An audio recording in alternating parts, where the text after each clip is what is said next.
Savarkar photo ವಿವಾದ ಪ್ರಕರಣದಲ್ಲಿ as ಸರ್ಕಲ್ನಲ್ಲಿ ಗಲಾಟೆ ವಿಚಾರಕ್ಕೆ ಸಂಬಂಧಪಟ್ಟಂತೆ ಗಾಂಧಿ ಬಜಾರ್ನಲ್ಲಿ ಪ್ರೇಮ್ ಸಿಂಗ್ ಯುವಕನಿಗೆ ಚಾಕು ಇರಿಯಲಾಗಿತ್ತು. ಇದೀಗ ಈ ಪ್ರಕರಣದ ಪ್ರಮುಖ ಆರೋಪಿಗೆ ಪೊಲೀಸರು ಫೈರಿಂಗ್ ಮಾಡಿದ್ದಾರೆ.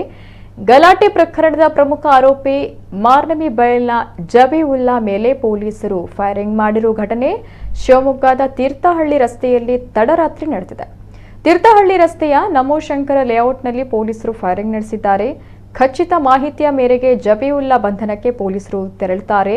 ಆಗ ಆತ ಪೊಲೀಸರ ಮೇಲೆಯೇ ಹಲ್ಲೆಗೆ ಮುಂದಾಗ್ತಾನೆ. ಈ ವೇಳೆ ವಿನೋನಗರ ಪೊಲೀಸ್ ಠಾಣೆಯ ಪಿಎಸ್ಐ ಮಂಜುನಾಥ್ ಎಂಬುವರ ತಮ್ಮ ರಕ್ಷಣೆಗಾಗಿ ಅವರು ಗುಂಡನ್ನು ಹಾರಿಸುತ್ತಾರೆ. ಬಳಿಕ ಗುಂಡೇಟುತ್ತಿದ್ದ ಜಬೀವುಲ್ಲಾನನ್ನ ಮೆಗ್ಗಾನ್ ಆಸ್ಪತ್ರೆಗೆ ದಾಖಲು ಮಾಡಲಾಗಿದೆ. ಚಿಕಿತ್ಸೆಯ ಬಳಿಕ ಆರೋಪಿ ಜಬೀವುಲ್ಲಾನನ್ನ ಮೆಗ್ಗಾನ್ ಜೈಲ್ ವಾರ್ಡ್ಗೆ ಪೊಲೀಸರು ಶಿಫ್ಟ್ ಮಾಡ್ತಾರೆ.